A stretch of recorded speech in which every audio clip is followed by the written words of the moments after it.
Eric Cross was 41 years old, and until that Tuesday night in late October, he believed his marriage was simply going through a quiet season. He was a contractor who had built his family's home with his own hands. His wife, Daria, was a hospital administrator, polished, ambitious, and, for 12 years, completely convincing. Then, just after midnight, she slipped out of bed. Eric lay still, breathing evenly, pretending to be asleep. He heard her voice through the cracked bathroom door. Hushed at first, logistical. Account numbers, a March deadline, another man's name. But then her voice changed completely. It dropped into something softer, something unguarded, something Eric hadn't heard her sound like in years. I love you. You know that, right? I love you so much. No hesitation, no guilt, just ownership. Like those words had belonged to someone else for a long time, and Eric was only now finding out. He walked back to bed. He lay down beside her in the dark, and he didn't say a single word. What came next would cost Daria everything. Before we jump into the story, comment where in the world you are watching from and subscribe, because tomorrow's story is one you need to hear. The bedroom was quiet except for the soft whir of the ceiling fan, the one Eric had installed himself 3 summers ago. He lay on his back, feeling the familiar weight of his body sink into the mattress after a long day at the construction site. His calloused hands, still bearing traces of sawdust despite his evening shower, rested on top of the covers. The master bedroom was his proudest renovation in the house. He'd gutted it down to the studs, replaced every inch of drywall, installed the elegant crown molding that Daria had picked from a catalog. The memory of her excitement back then still lived in these walls, her face lighting up as each detail came together, before that light started dimming in ways he couldn't quite name. Now, the room felt different.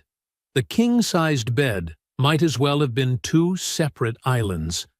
Daria kept to her side, he to his, with an invisible line drawn down the middle that grew wider with each passing month. Their bathroom told the same story. Her toiletries arranged precisely on the left sink, his basic necessities clustered on the right. Even their towels hung on opposite ends of the rack he'd mounted. Eric shifted slightly, careful not to disturb the sheets. At 41, his body carried the honest aches of a man who'd built his contracting business from nothing but a pickup truck and determination. Every house he'd ever worked on, every beam he'd ever placed, every tile he'd ever set, they all lived in his muscles' memory. He'd learned early from his father and grandfather that good work meant doing things right the first time, measuring twice before cutting once. The digital clock on his nightstand read 11:42 p.m.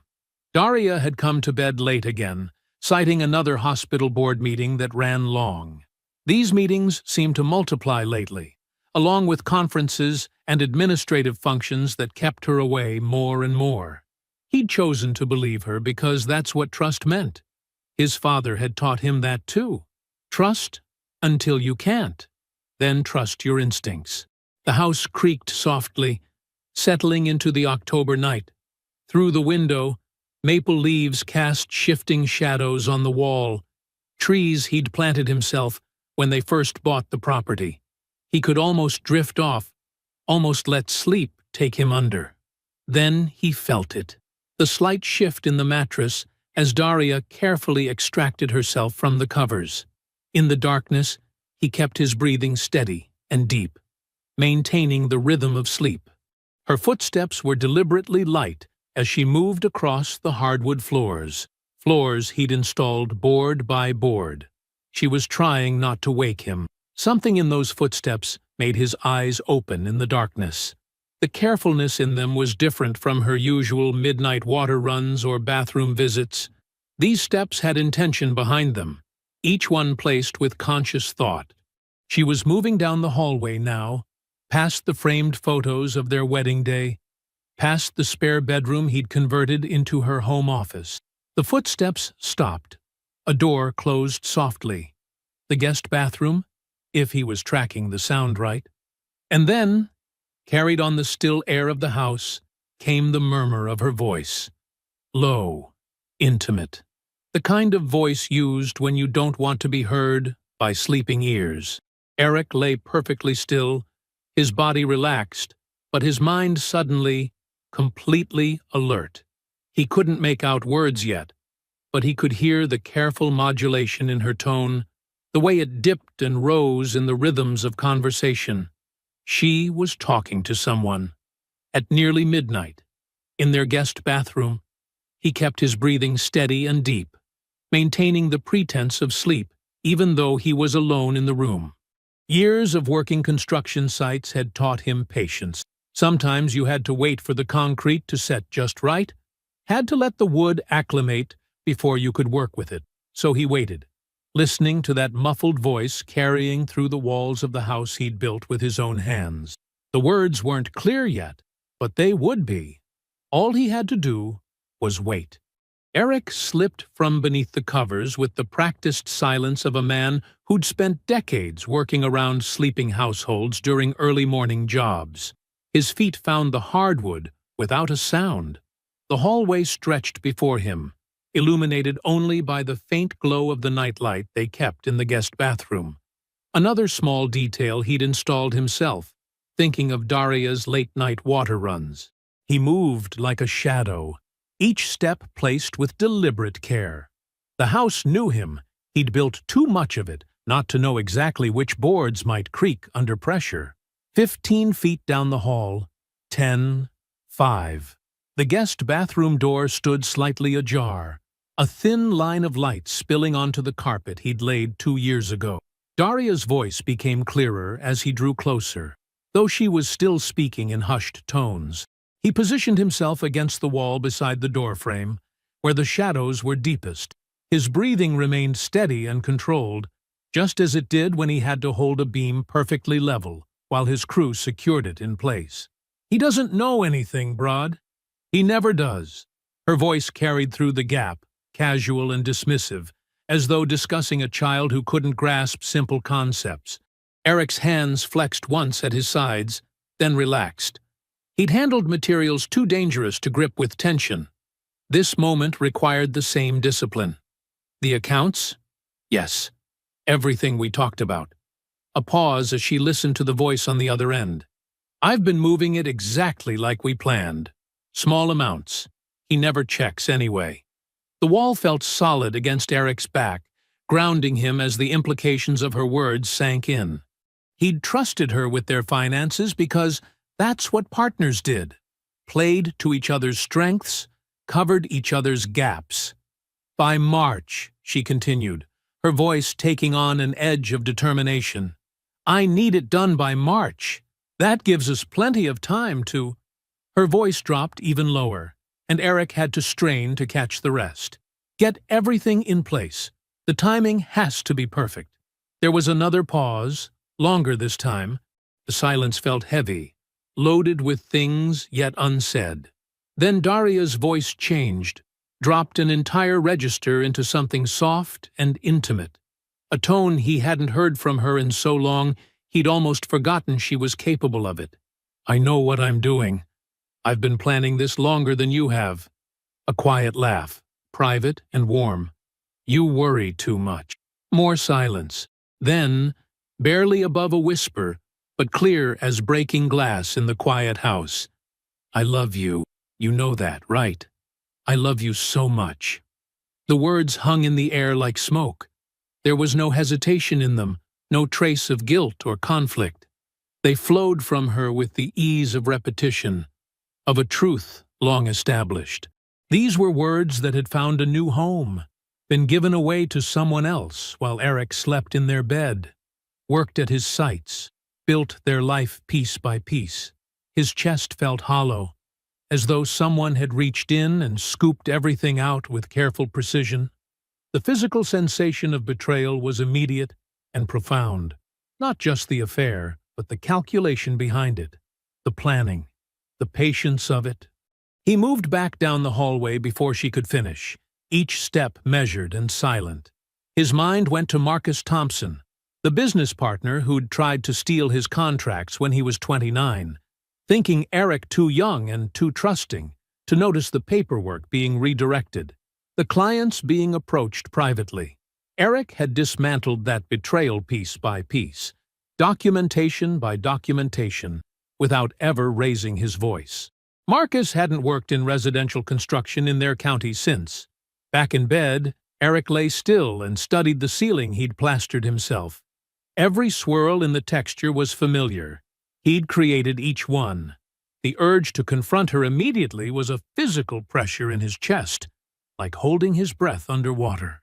But confrontation would give her time to hide whatever she'd been moving, time to craft explanations, time to take even more than she already had. The door to the guest bathroom clicked shut. Daria's footsteps whispered down the hallway. The bed dipped as she slid back under the covers, and soon her breathing settled into the rhythm of sleep. Dawn began its slow creep across the ceiling, first gray, then pale gold, painting the room in colors that felt entirely different from any previous morning in this house. Eric hadn't slept, but he had made a decision. The kitchen filled with the familiar scent of coffee as Eric measured the grounds with practiced care. 2 level scoops per 6 cups, the way he'd done it every morning for 12 years. Sunlight crept through the windows he'd installed himself, casting long shadows across the granite countertops Daria had chosen from the supplier's showroom. He cracked eggs into a bowl, whisking them with mechanical precision, while fragments of last night's conversation echoed in his mind. Each word felt carved into his memory. He doesn't know anything. The eggs sizzled as they hit the pan. By March. The spatula moved steadily, folding the edges. I love you so much. His movements remained smooth, unhurried, as though this morning was like any other. The coffee maker gurgled its final notes just as Daria's footsteps sounded on the stairs. Eric watched her entrance through new eyes, the way she paused in the doorway, how her smile bloomed with practiced warmth, the casual grace with which she moved through their kitchen. He wondered how long she'd been rehearsing this performance, perfecting each gesture until it looked natural. Something smells wonderful, she said, sliding onto one of the bar stools they'd picked out together at that antique market in Providence. Her voice carried the same easy affection it always had, but now Eric heard the hollow space behind it. Just eggs, he replied, sliding a plate in front of her. Coffee? Please. She reached for her phone, scrolling through emails with one hand while accepting the mug with the other. The morning light caught her wedding ring, the one he'd saved 3 months of earnings to buy when they were younger and fuller of honest promises. Eric settled across from her with his own plate. Sleep okay?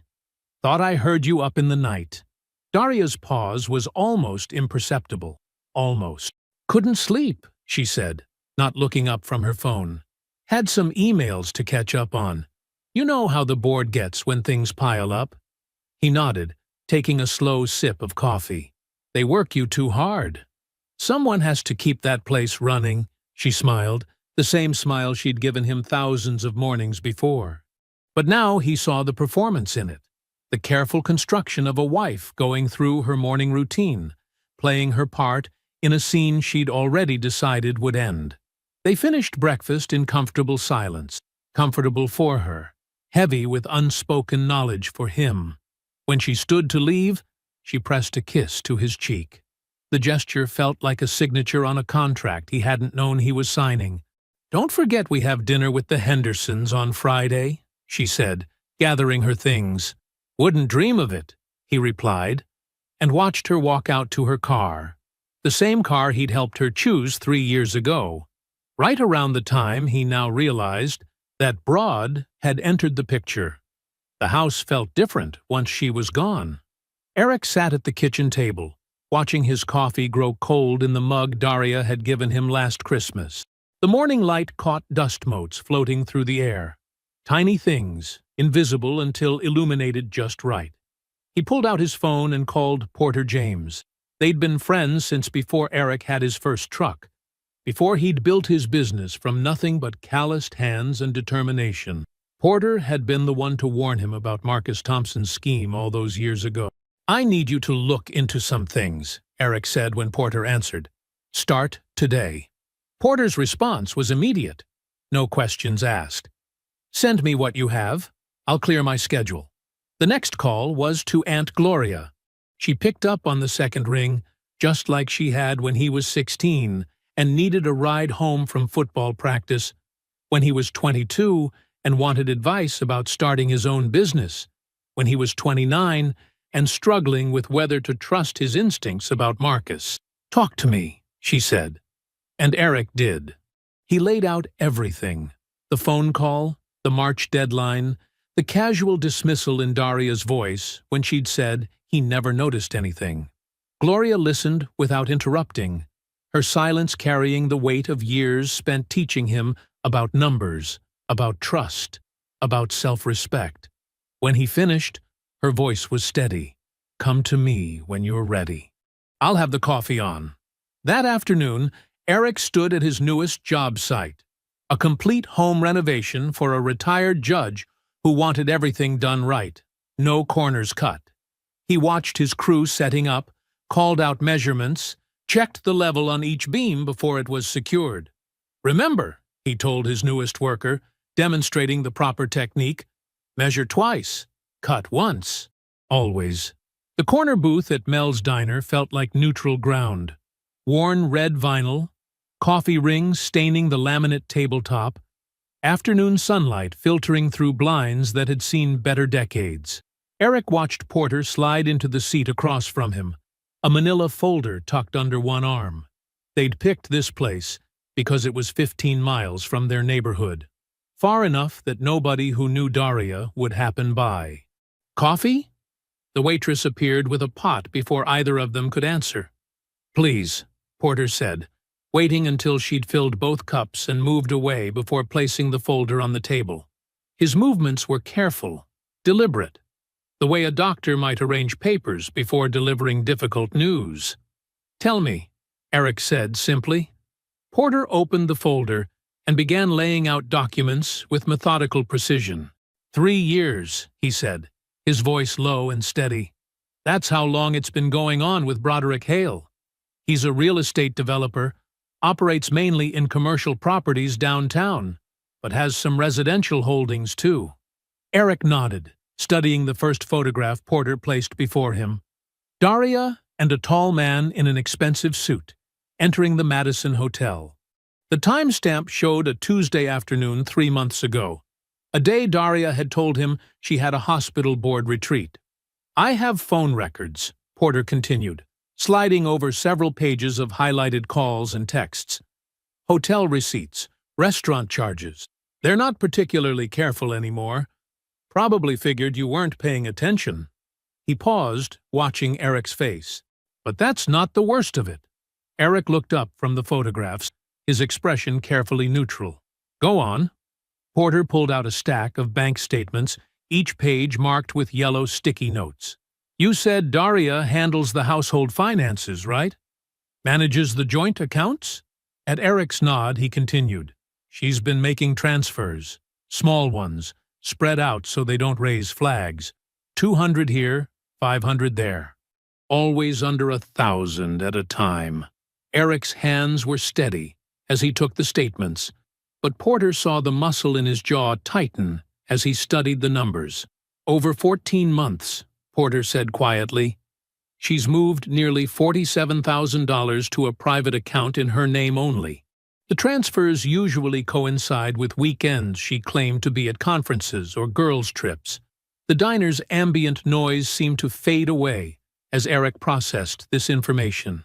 The clinking of plates, the murmur of other conversations, the hiss of the coffee maker, all of it receded behind the weight of what he was seeing. "She's not just having an affair," Eric said finally, his voice level. "She's building an escape route. And funding it with your money," Porter confirmed. "The pattern suggests planning. This isn't heat-of-the-moment stuff, Eric. This is calculated."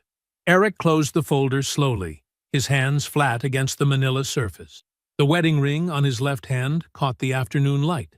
The same hand that had built their home, signed their mortgage, trusted her with their shared accounts. "What else might be out there?" he asked after a long moment. Porter leaned back, studying his old friend's face. "Hale's name is on some property paperwork that has Daria's signature, too. I need to dig deeper there. Something about a duplex purchase that doesn't quite add up. Could be nothing, could be significant." The silence stretched between them, broken only by the distant sound of the kitchen's bell announcing orders ready. Eric thought about the house he'd built, every nail and beam placed with care. About the business he'd grown from a single truck into a respected name in residential contracting. About Daria's voice in the dark of their home. "I know what I'm doing. I've been planning this longer than you have." "Find it," Eric said simply, his voice carrying the same quiet authority he used on job sites when giving instructions that needed to be followed exactly. He stood, leaving enough cash on the table to cover both coffees and a generous tip. The drive to Aunt Gloria's house took 27 minutes. He counted each one, letting the rhythm of the road organize his thoughts. When he pulled into her driveway, he sat for a moment with the engine running, then picked up his phone. The call connected on the first ring. "I'm outside," he said. "Put the coffee on." The screen door creaked softly as Eric entered Aunt Gloria's kitchen. The familiar scent of her coffee, stronger than anyone else dared to brew it, filled the warm air. Gloria stood at the counter, already pouring 2 mugs, her silver hair caught in the afternoon light streaming through the window above her sink. "Sit," she said simply, turning to face him. Her eyes, sharp behind reading glasses that hung from a beaded chain around her neck, took in his expression. She didn't ask if he was okay. She knew better. Eric spread Porter's documents across her kitchen table, the same table where she'd taught him to balance a checkbook before he could drive, where she'd helped him draft his first business plan 15 years ago. Gloria settled into her chair, pulled her legal pad close, and picked up the mechanical pencil she'd been using for as long as Eric could remember. "Show me everything," she said, voice steady and practical. This was how Gloria handled crisis, with precision and purpose. Eric walked her through Porter's findings while she made careful notes, her handwriting as neat and measured as it had been when she kept books for the city's largest accounting firm.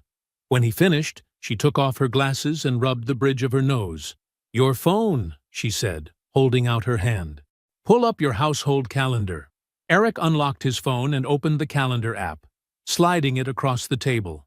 Gloria began cross-referencing dates, her pencil moving swiftly as she matched Daria's transfers against each claimed absence. "March 15th, she read. "Hospital Administrators Conference in Charlotte. Transfer of $800 that same morning." She made a mark on her pad. "April 22nd. Girls' weekend in Asheville with her college friends. Another $600 that Friday." More marks. "May 7th. Board retreat. $750. The pencil moved faster. "June 18th, July 9th, August 27th. The pattern emerged with devastating clarity, each withdrawal precisely timed to coincide with Daria's fabricated commitments. Gloria's fury showed only in the tightening of her fingers around the pencil and the careful way she set down each page. $46,850, Gloria said finally, the total underlined twice on her pad. "That's not impulse, Eric. That's strategy." She turned to a fresh page and began writing rapidly, creating categories. Accounts to freeze, documents to copy, assets to protect. Her decades of financial experience transformed into a battle plan. "First," she said, "you need to place an immediate hold on any remaining joint accounts. Legal, quiet, today. Your business accounts are still separate, thank God. Remember when I insisted on that, and she pitched such a fit?" Gloria's pencil never stopped moving. "Second, we document every transfer, every receipt, every lie about where she was and what the money was for. Third, We protect your contracts and current projects. She has no legal claim to your business assets, but we make damn sure that's crystal clear." Eric watched his aunt's hands move across the paper, creating order from chaos the way she always had. The list grew longer, each item precise and actionable. Then Gloria set down her pencil and looked at him directly, her voice carrying the weight of someone who had seen this coming in ways he hadn't let himself acknowledge. "Baby," she said softly, "she's not just leaving you. She's trying to make sure you can't come back from it. This isn't about love or even about that man she's running around with. This is about making sure you stay down once she's gone." The truth of it settled into Eric's chest, like concrete setting. He thought about the house he'd built, the business he'd grown, the life he'd constructed beam by careful beam. Daria wasn't just walking away. She was trying to dismantle his foundation. Gloria pressed the list into his hands, folded precisely and crisp with purpose. "Put that in your pocket," she said. "Then call Vivian Okafor. Margaret's firm used her last year when they caught their CFO cooking the books. She knows exactly what to do with people who think they're smarter than everyone else's math." Eric stood, tucking the list into his breast pocket. He bent to kiss Gloria's cheek, a gesture that carried decades of gratitude. Back in his truck, he pulled out his phone and dialed the number Gloria had written at the bottom of her list. The line rang twice. "Vivian Okafor's office," a crisp voice answered. "My name is Eric Cross," he said. "I need to schedule a meeting with Attorney Okafor. It's regarding marital asset fraud."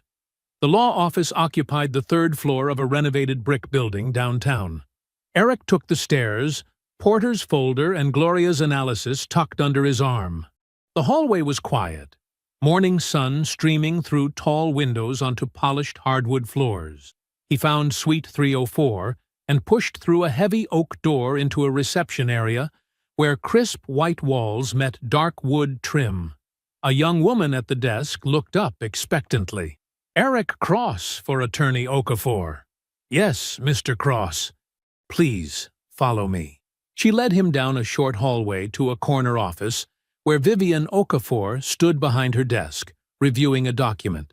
She was younger than Eric expected, maybe late 30s, wearing a tailored navy suit, her braids gathered into an elegant updo. She looked up as Eric entered, her gaze direct and assessing. Before sitting in one of the leather chairs facing her desk, Eric placed both folders in front of her. "The red one is from my PI," he said. "The blue one is my aunt's financial analysis. She's a retired CPA." Vivian nodded once and opened Porter's folder first.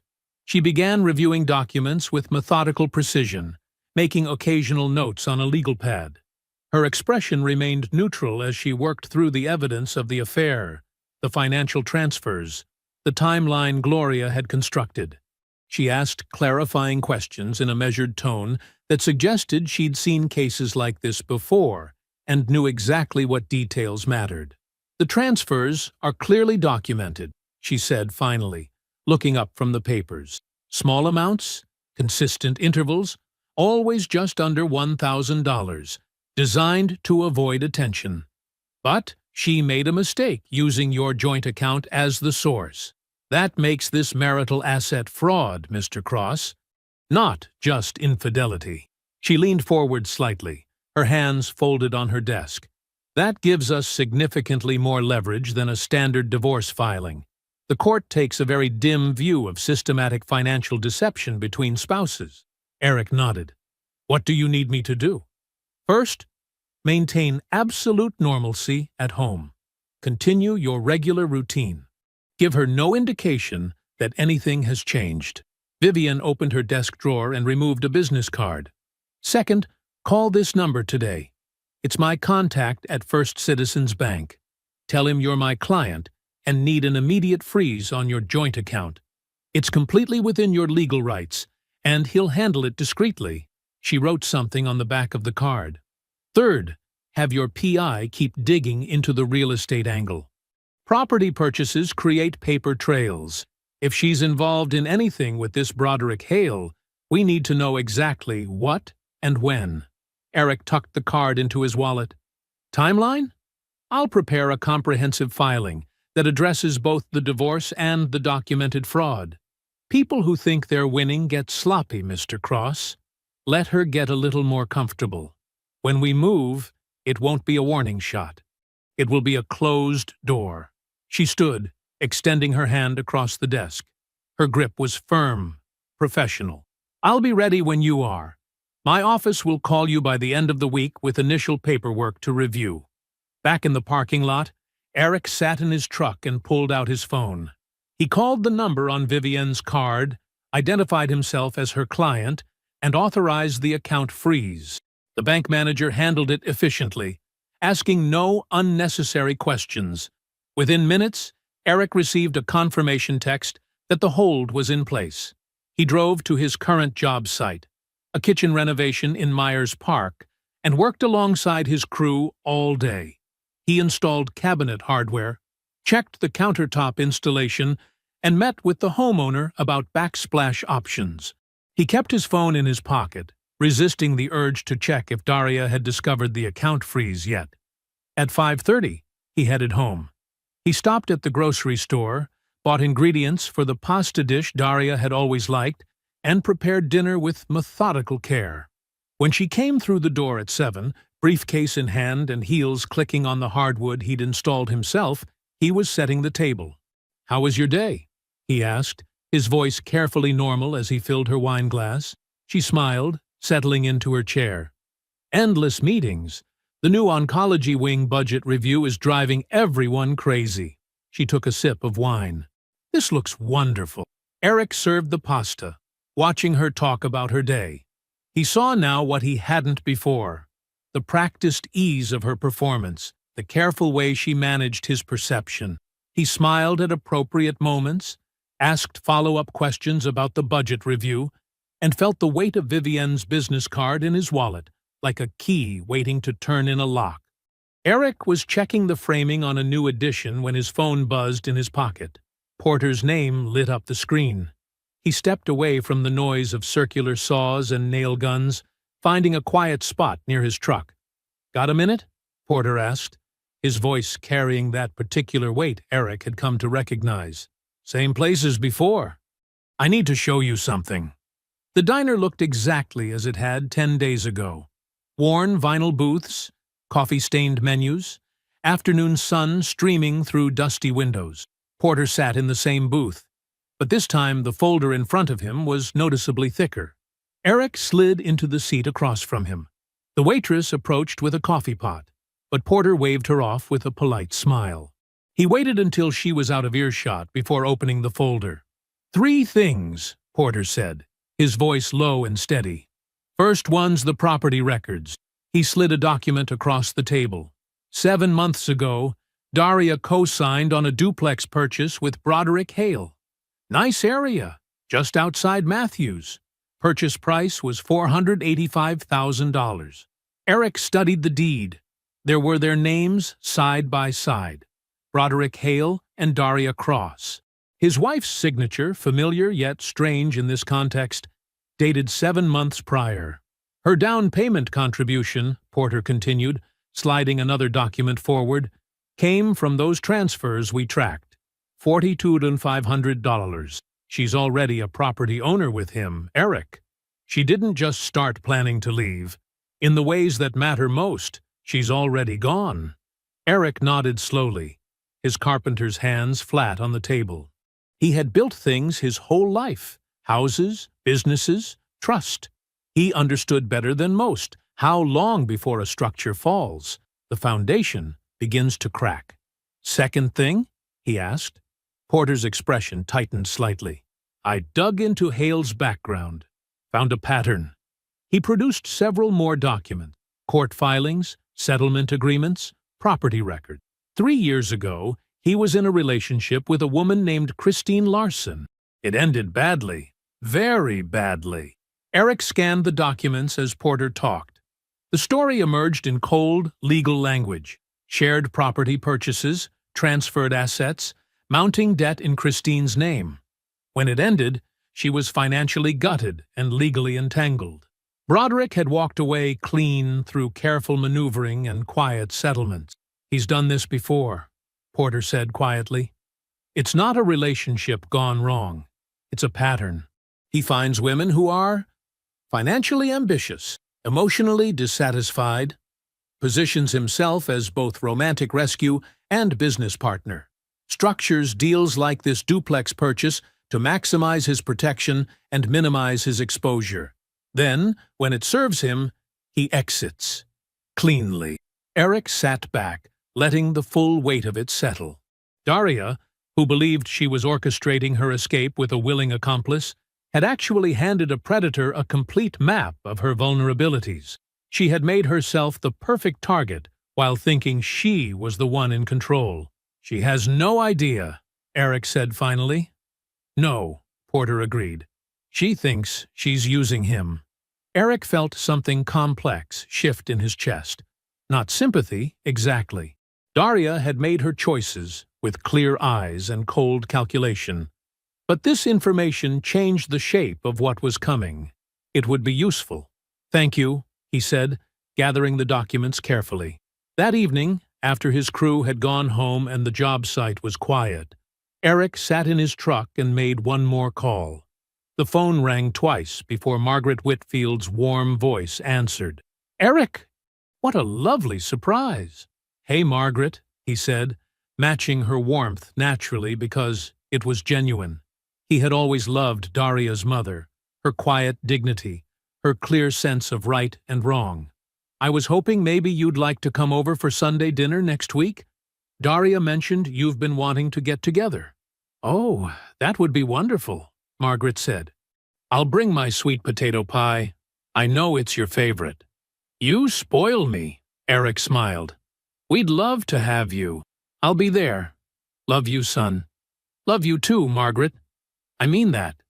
He ended the call and sat for a long moment in the growing dusk, staring at the kitchen table he had refinished himself years ago, stripping away layers of old varnish, sanding down to clean wood, building it back up stronger than before.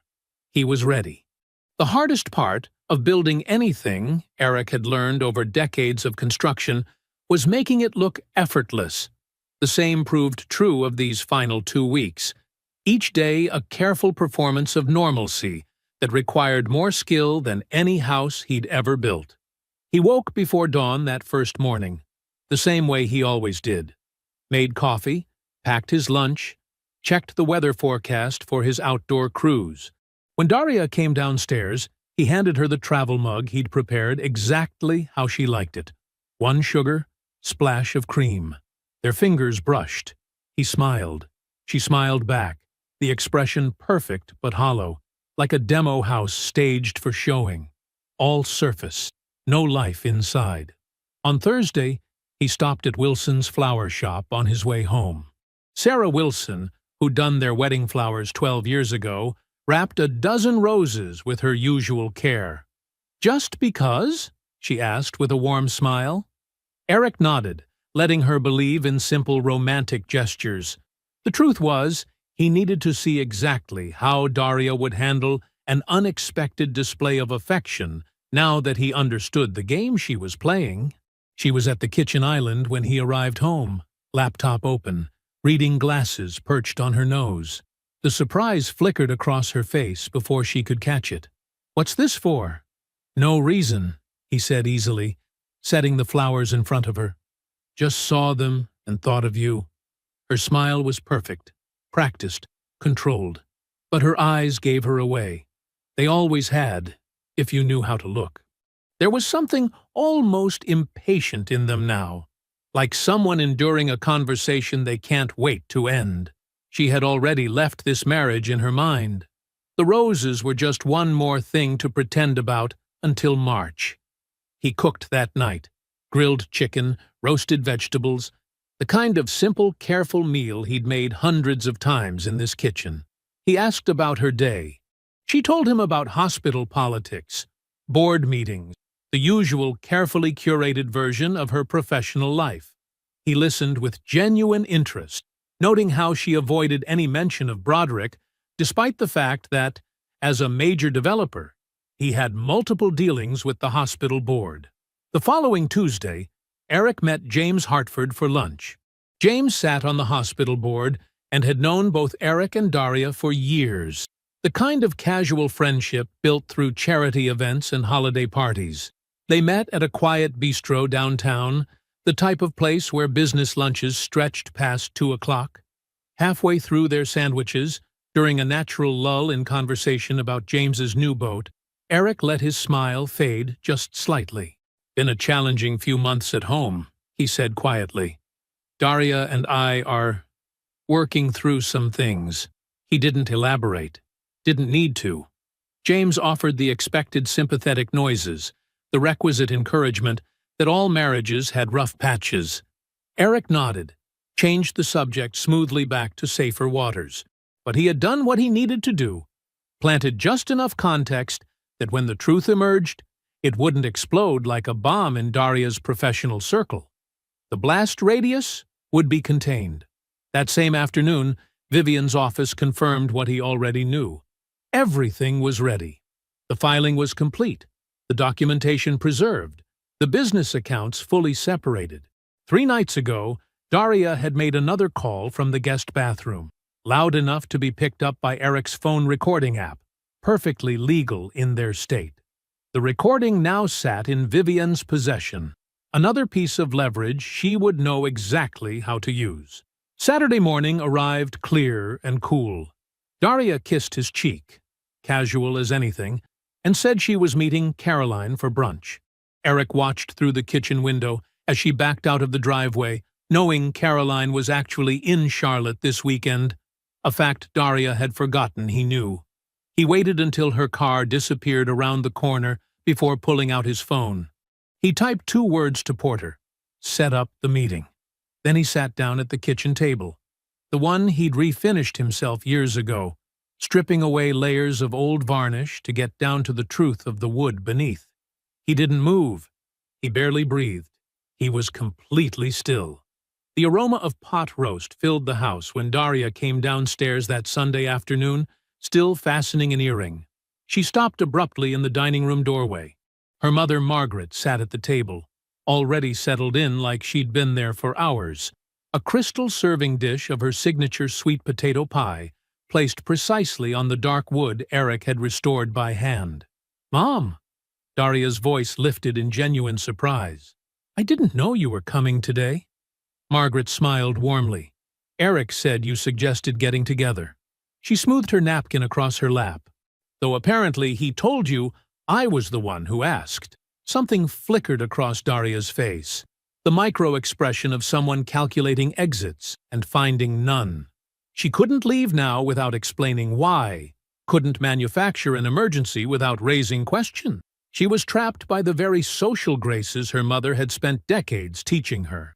"Of course," Daria recovered smoothly, taking her usual seat. "I must have forgotten mentioning it. Work has been so busy lately." Eric emerged from the kitchen carrying the pot roast, his movements unhurried and precise, the same way he approached everything, measuring twice, cutting once. He set the dish on the table with careful hands, the same hands that had built this home beam by beam. "Margaret, would you like to say grace?" he asked quietly. As Margaret bowed her head to pray, Daria's phone buzzed once in her purse. Then again, more insistent. Her hand twitched toward it, but social training won out. Her mother would never tolerate checking messages during grace. The phone fell silent. Eric served the meal with deliberate grace. Pot roast, roasted potatoes, fresh green beans with almonds. His mother-in-law praised each dish. Daria sat very still, her fork untouched, staring at her plate like she could see something written there that no one else could read. The third buzz of her phone finally broke her. She reached for her purse, glancing at the screen. All color drained from her face. Her hand began to shake ever so slightly as she read what Eric knew was Vivian's comprehensive divorce filing, complete with documented evidence of fraud, financial transfers, and 3 years of systematic deception. Eric let the silence stretch. Let her feel the weight of it. let her understand that everything she thought was hidden had been exposed to light. When he finally spoke, his voice was quiet but carried to every corner of the room. "I wanted your mother here," he said, placing a manila folder on the table, "because you've always cared more about what she thinks of you than what God thinks of you. So I wanted her to hear this from me, before you had the chance to craft the story." He laid it out piece by piece: the late-night phone call he'd overheard, the affair with Broderick Hale spanning 3 years, the systematic draining of their joint accounts totaling $47,000, the secret duplex purchase. His voice never rose, never wavered, just stated facts with the same careful precision he used to measure load-bearing walls. "Eric," Daria started, her voice taking on the reasonable tone she used in board meeting, "you're not understanding." He reached into the folder and withdrew his phone, pressed play. Her own voice filled the room, recorded 3 nights ago in their guest bathroom. "He won't see it coming, and won't know what to do when it does. That's what makes this perfect, Brod. He's never questioned anything I've ever told him." Across town, Porter was delivering a similar package to Broderick Hale's office: complete documentation of the fraud, a letter from Vivian outlining criminal exposure, and a detailed profile of the previous woman he'd left financially gutted. Broderick's phone began ringing Daria's number immediately. She didn't move to answer it. Margaret sat with tears running silently down her face, but her voice was steel when she looked at her daughter. "You will not speak," she said. "You will listen." Daria's phone buzzed again. Broderick, desperate now, realizing his carefully managed plan was imploding. The sound seemed to echo in the terrible silence. She didn't reach for it. She couldn't move at all. Margaret rose without another word and walked out of the house, leaving her pie untouched on the table Eric had refinished years ago. Daria sat alone, surrounded by the evidence of everything she'd tried to destroy. From the living room came Eric's voice, calm and steady, making calls. Broderick's number lit up her screen one final time. Daria stared at it, motionless, as it blinked out to darkness. 2 years ago, Daria showed up at the house unannounced on a Wednesday evening. Eric had been in his workshop, sanding down a piece of walnut for a custom dining table commission. He heard her car in the driveway, those familiar footsteps on the porch. He set down his tools and waited, knowing this moment would come. She knocked instead of using her key, a small thing that said everything. When he opened the door, she looked different somehow, smaller, less certain of her space in the world. Her designer blazer hung a touch loose, like she'd lost weight. The confident smile she'd worn for 12 years wavered at the edges. "Can we talk?" she asked. "Just us. No attorneys." Eric stepped aside to let her in. They sat at the kitchen table, the same one where everything had fallen apart 3 days earlier. Daria placed her handbag carefully beside her chair, smoothed her skirt, and began speaking in the measured tones she used for difficult conversations with the hospital board. "I know I hurt you," she started. "What I did was complicated, but 12 years together has to mean something. We could handle this quietly, between us. Find an arrangement that works for both of us, without all this legal," she gestured vaguely, "escalation." Eric listened without interrupting. He watched her lay out her proposal: a clean split of assets, a quick divorce, no mention of the fraud or financial impropriety. She even managed to make it sound reasonable, almost generous. The performance was flawless, but that's what it was: a performance. When she finished, Eric stayed quiet for a long moment. Not from anger or confusion. He was choosing his words with the same care he used selecting lumber, checking for true grain, testing for strength. "You know what's interesting?" he finally said, his voice calm and clear.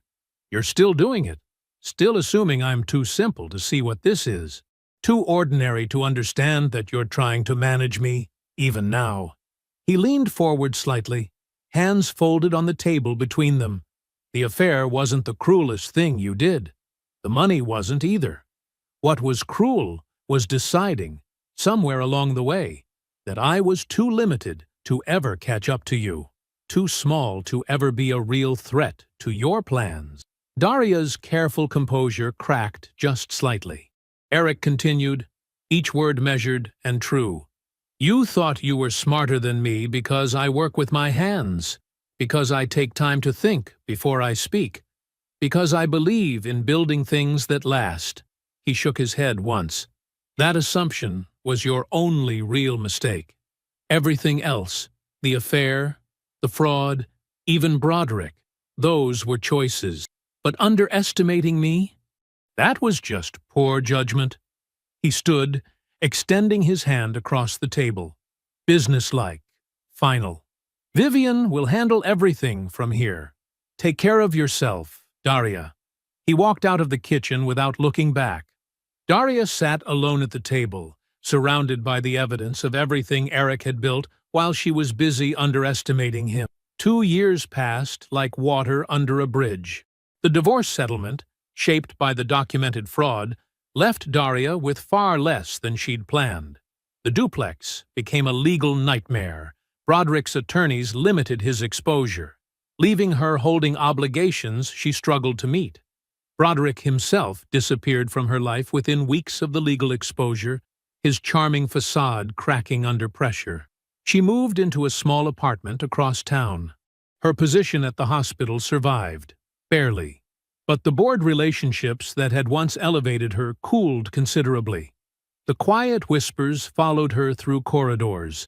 She learned to take different routes to her office, avoiding certain faces.